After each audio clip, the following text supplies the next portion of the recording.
All right, welcome back for another exploded figure review. Today we are looking at the Figura Obscura Sun Wukong, the Monkey King. So let's get into it. You best get ready, cause now it's time for Art by Akerman. All right, so this is a Figura Obscura that came out a few years ago, but it was requested as a figure exploded figure review. So we are going to get into it. And I have to say, as I got into kind of taking this apart, I realized there were some pieces that come apart that I did not know about. So let's just start right in. We'll start with the head, and in this case it's heads. So you have two different heads, and it's gonna look a little weird right away because they have no faces. This one has a crown on the front, and this one you see does not. This one has what I've pulled off in the back is this kind of like crown, okay? So like you got the front crown here, and then you've got like this top more ornate one on this one. Now this part that comes off here is one of those, if you've seen any of these exploded figure reviews, this is one that's not made like intentionally supposed to come off. Like this isn't a modular piece that you're supposed to take apart because there is some glue in there. It is glued in. But that being said, when I do these, I show you which parts are meant to come apart and which ones can come apart even though they're not meant to. And this is one of those that can come apart even though it's not meant to. So you can, with enough heat, pop this out. So if, let's say that you wanted to use one of the heads without the crown in front, so you wanted to have like this, but you didn't want to have this ornate kind of crown in the back, you could take that off and either, find something else to plug in here, either, a 3D printed part or whatever, or you could just fill this in with like, green stuff or epoxy sculpt or whatever. If you did not want that. And it's far enough back in the head that actually, even if you didn't fill it, you may be able to kind of get away with it without doing anything. But that part will come off if you want to. For right now, we're gonna put this back in. So these are what the two heads kind of look like out of the package without any of the faceplates on it. And I say faceplates because this figure is a little bit different in that it doesn't just come with separate heads, it comes with two heads with multiple faceplates, so you have multiple different options. So the first one I'm going to look at is this one here. If you look at the back here, you'll see that it's got a number 1 on the back. More on that in a second. But this is the closed mouth version with the face paint. And the way that this works, you see that kind of key notch there. You see a hole here, and this just pops in there. And then that's what that head looks like. Okay, or you could use this other head with the more ornate, kind of decorations on the back, and you could pop it into this one, and now you've got this look. So because you've got two heads and 4 faceplates, you can actually get 8 different looks right out of the package. And then if you take this off, then you can get another 4, which makes 12 looks out of the package. And then if you were to, put something else in here, or even, if a third-party printer came up with new faceplates for this, you can have unlimited amount of options on here. But I do like this. Instead of just giving us a couple different heads, we've got all these different options on how you can display it. So let me put this back in here. So once again, that was number 1, okay? Now you've got number 2, and initially in the package, this is attached. So this lower jaw is attached so that you get this open mouth, scary kind of look, right? The part that plugs into the head, that is meant to be modular. This is number 2 once again, and this is meant to be modular so it can plug into those heads. This lower jaw part is one that's glued in. So this is not supposed to come apart, but once again, it does. So if you wanted that lower jaw for another figure, or if you wanted this without the lower jaw for some reason, or you wanted to maybe make an extended jaw or whatever, you do have that option on this, okay? So Next, we'll go to the non-painted version. So, I mean, it's still a painted head, a painted portrait, but it doesn't have that like face paint on it. And if you turn it around, you'll see this once again is a number 1. So if you look at these two, these are the same sculpt. It's just one has the kind of face paint, like the war paint on it. The other one does not. So when you turn it around, you see number 1, number 1. So that's for manufacturing purposes. I know when folks have started looking at like their Necronominus, there's 3 different heads for Necronominus, and under the chin you can see a 1, 2, and a 3. Didn't realize that you have the same kind of thing on Monkey King with these portraits, identifying whether it's an open mouth or closed mouth. So, and then the last one here we have is once again one of the open mouth ones. It's the same as the other one, just without that war paint, right? So it does have a number 2 on the back. And once again, the lower jaw is not meant to come off, but it can with heat. And then you can put it back in. And then these, once again, you can just plug them right into here. So that is, just got to line it up right. That's one look, right? And then if you put it into the other one, that is the second look. So for each faceplate, you've got, 2 different heads that you can plug it into. So multiple different looks with this guy, depending on how you want to display him.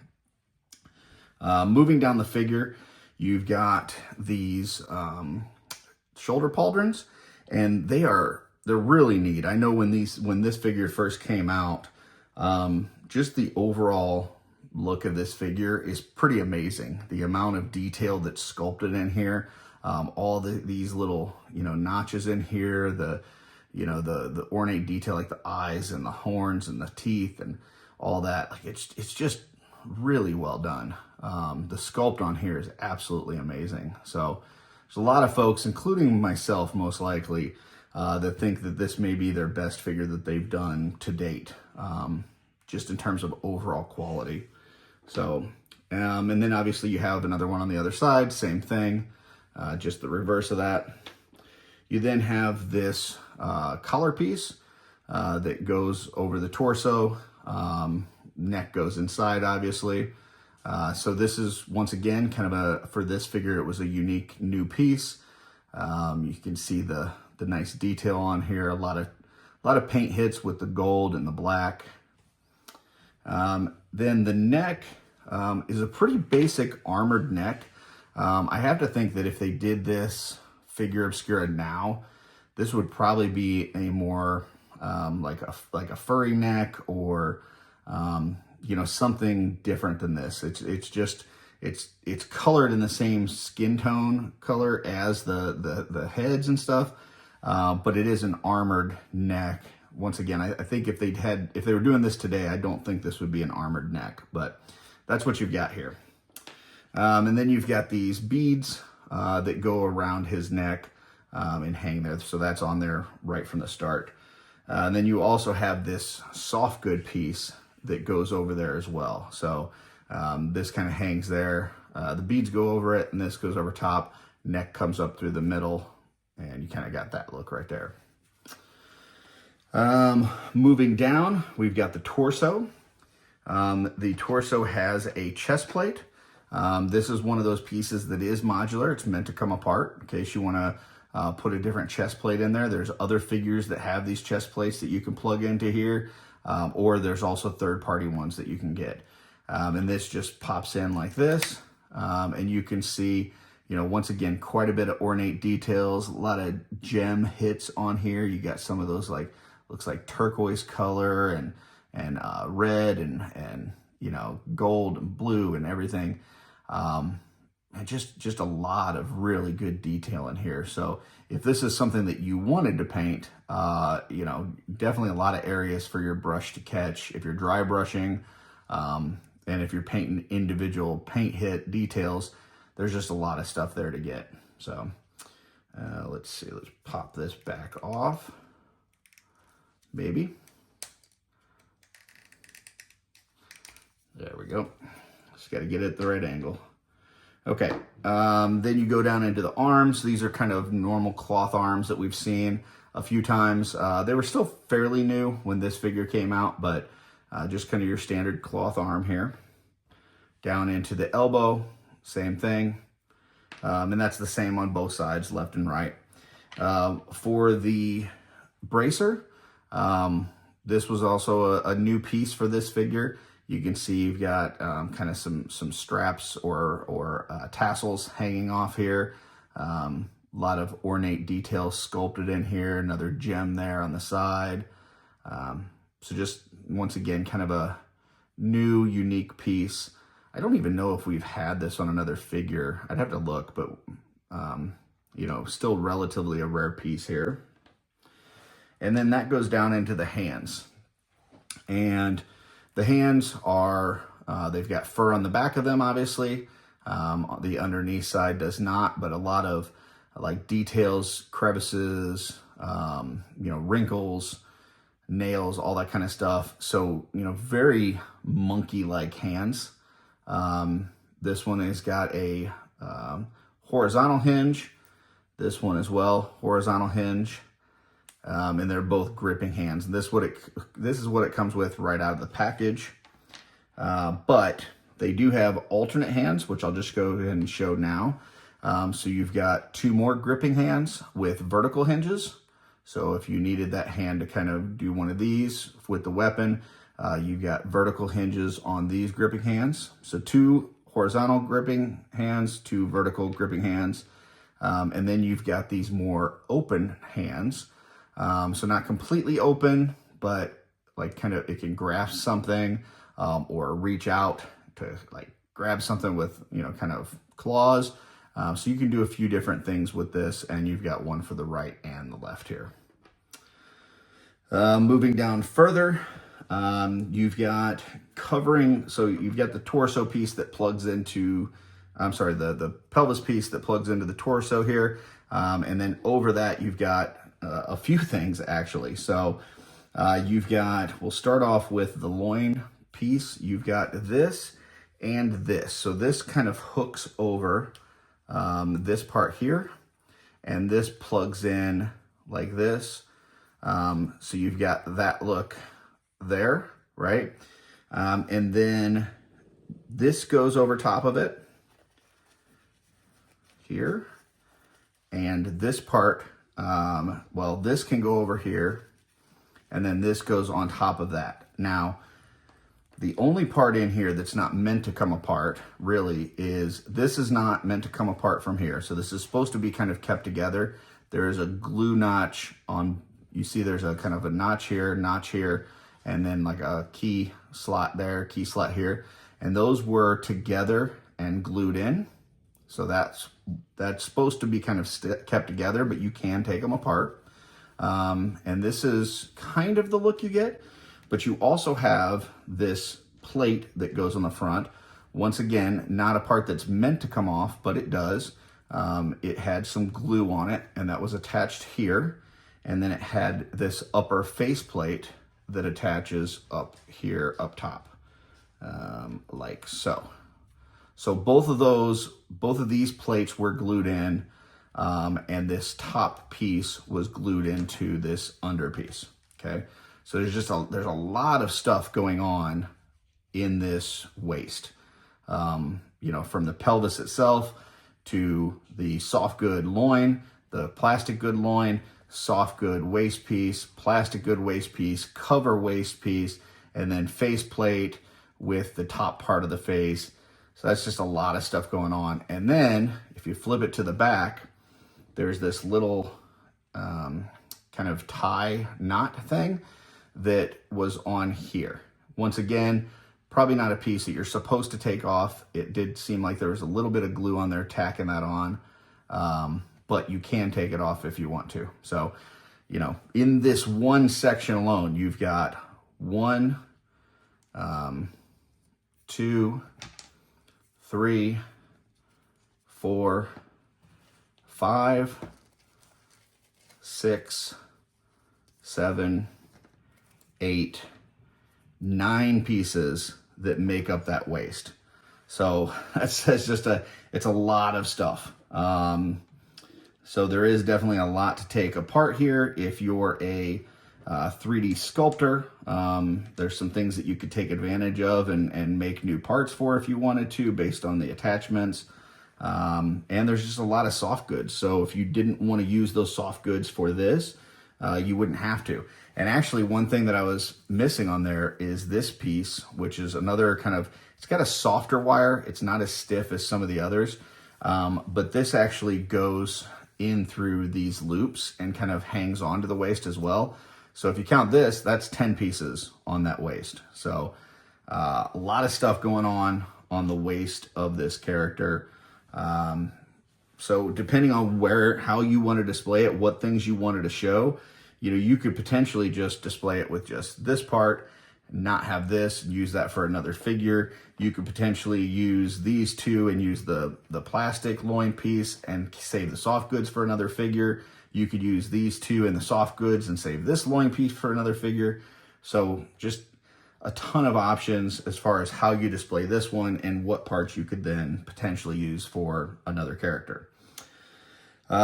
Moving down a little bit further, so we already talked about the pelvis. Going into the legs, you have your standard kind of hip joint that pops into there to the pelvis and then goes into the upper leg. This, once again, is still your cloth leg. So, nothing too special nowadays, but when this figure first came out, there wasn't a ton of these cloth parts.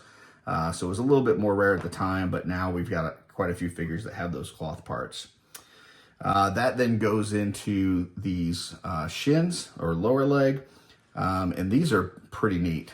You've got like this, some eyes. It looks like a beak here. It looks like maybe like a bird or something. Some more paint hits with, got some like rubies, some silver paint hits. Obviously most of this is gold.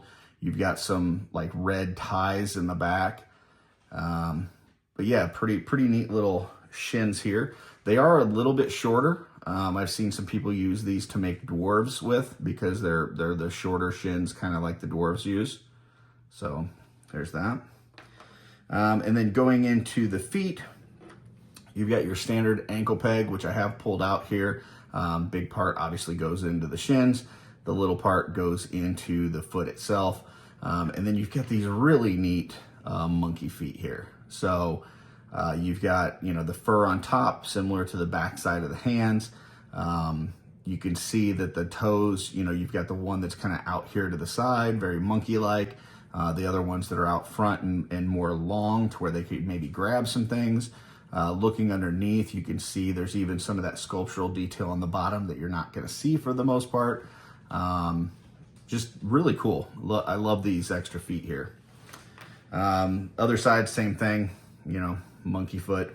So that's that. There are another set of feet here, which are kind of these like magical shoes in the story. And so depending on how you displayed this, if you wanted to use these shoes, what that essentially gives you is an extra set of monkey feet that you can use for another figure. It gives you an extra set of monkey hands you could use for another figure. And you're gonna have at least one extra monkey head with, up to 3 different face plates that you can use for another figure. So this one character, you could make your version of the Monkey King and still have enough parts to make another monkey character with monkey hands, monkey feet, and a monkey head. So pretty cool. Going over to this side, you've got these big feathers, and these attach to this kind of more ornate crown on this head. We'll just pop on one of these face plates here just so we can see what this looks like. So these go in here at the top. So they just kind of pop in. You probably would want to heat this up, heat the crown itself, not heat this. Be careful with these little parts that are on the side though. Like if you're using a heat gun or hair dryer, you don't want to just kind of go at this thing and just hold it still, because these parts could melt and start to droop.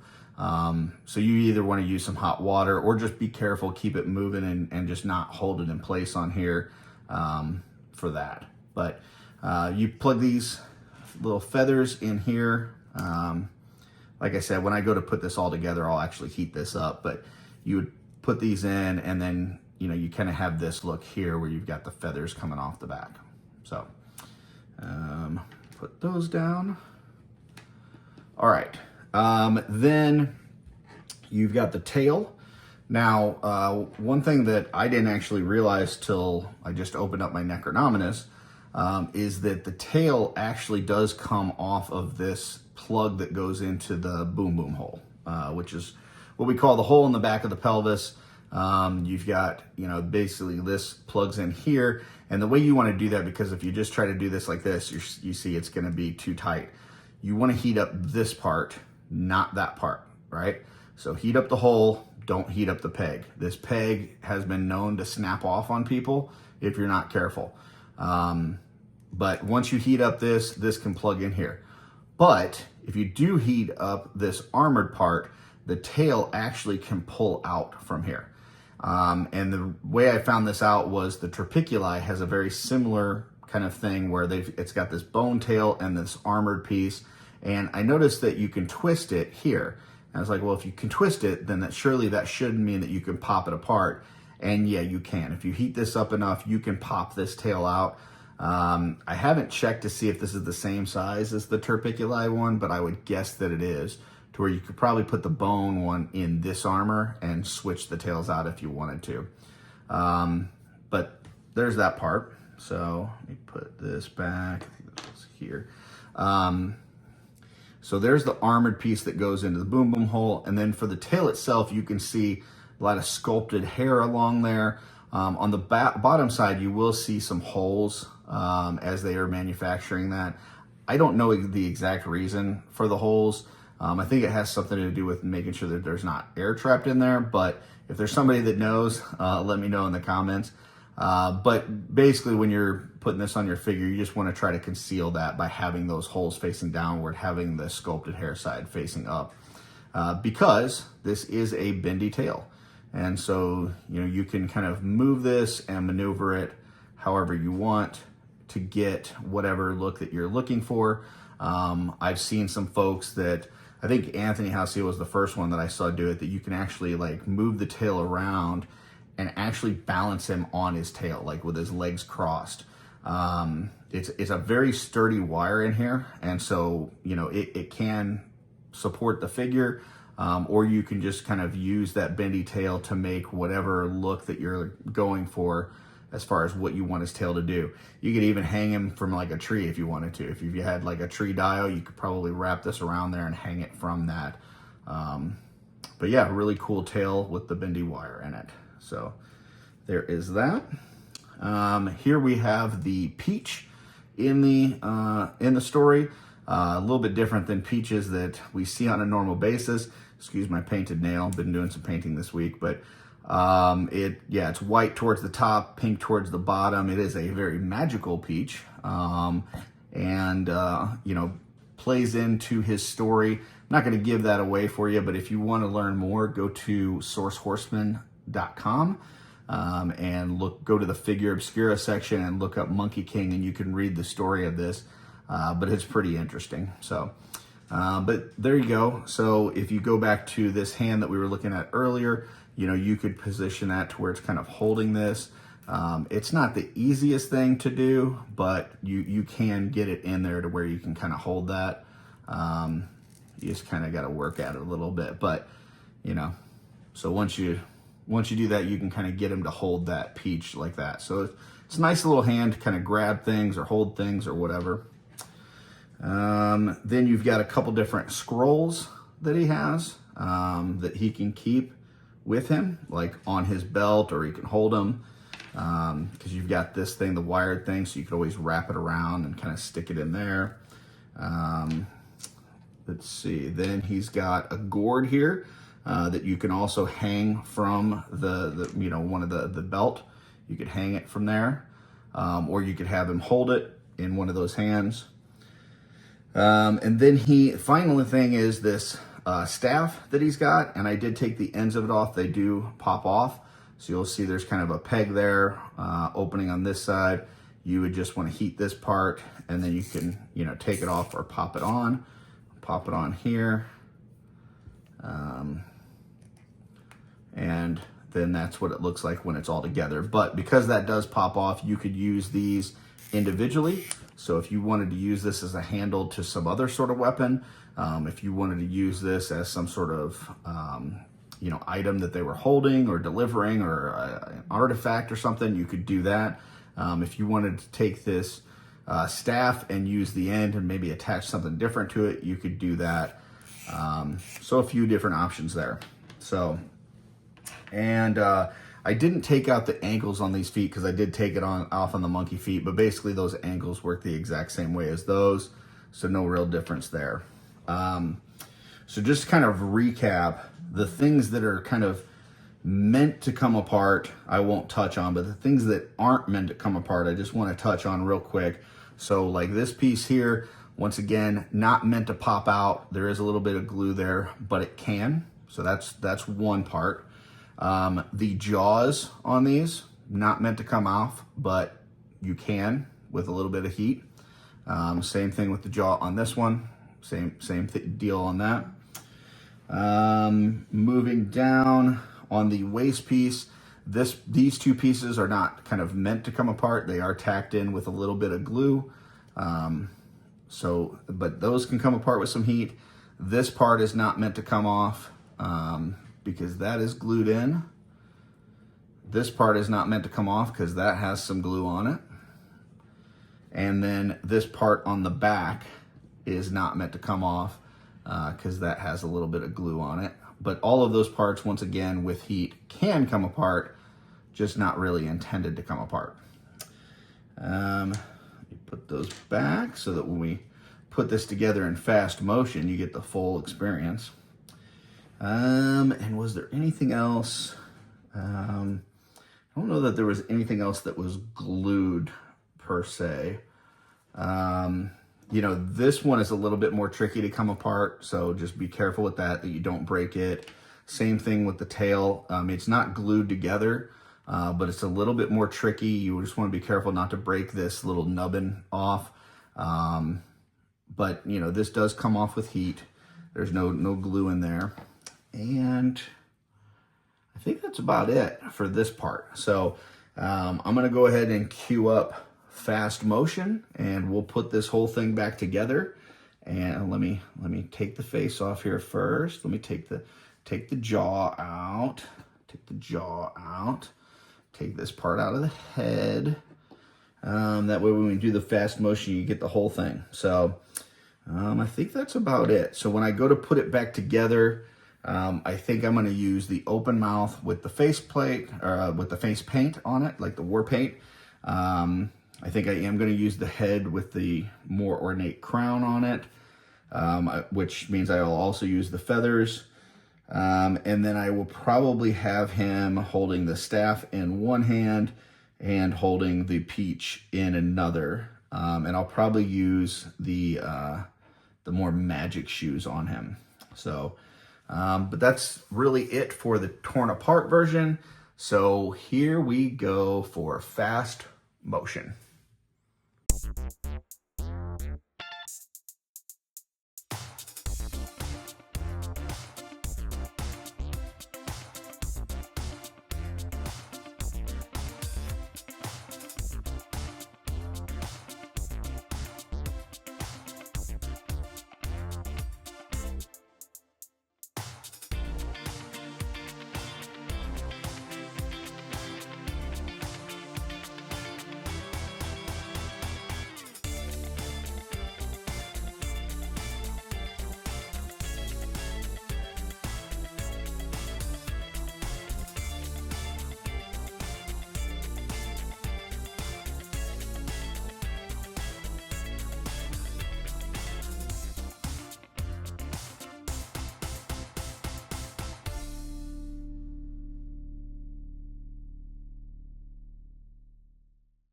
All right, folks, that'll do it for this exploded figure review of Figura Obscura Monkey King. So, I mean, you can see this is just an amazing figure when it's all put together.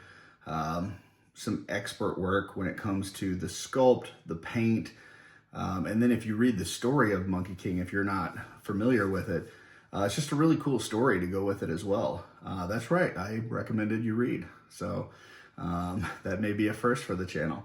But it's an amazing figure, a lot of cool parts, a lot of parts that are still unique that we don't have a lot of in the line. And then once you have your version of the Monkey King, you're inevitably going to have extra parts available to make other things. So with this version that I have here, I still have a complete other head with 2 extra face plates. So I have 3 options for faces plus an extra head. I've got an extra set of feet. I've got 2 extra sets of monkey hands. And I've got the 2 scrolls. So, you know, and that's keeping this as your version of the Monkey King. If you decided that you just wanted to fully customize, you've just got a plethora of parts here, including that midsection, where, like I said, you've got like 10 different parts in that midsection. So, yeah, just a lot of stuff there. I didn't do any swaps on this one because it is a little bit of an older figure. Didn't think that was, you've probably seen some other stuff with Monkey King, so didn't think that was as needed on this. You know, but if you have any questions, if there's anything that I didn't cover on this that you'd like to know, let me know. If there's other figures that you'd like to see me do an exploded figure review on, give me a heads up on that and I will try to accommodate. You know, I think this is one that if you haven't got it, whether it's the regular version, the retail version, you need to have one of these in your collection, because I really do think that it's probably the best figure that the Horsemen have done all together. Doesn't necessarily mean it's my favorite, but I think it's the best one they've done. So get that, play with the extra parts, make something cool. And if you do, go ahead and tag me in it so I can see what you made. And until next time, folks, keep creating.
Art by Akerman.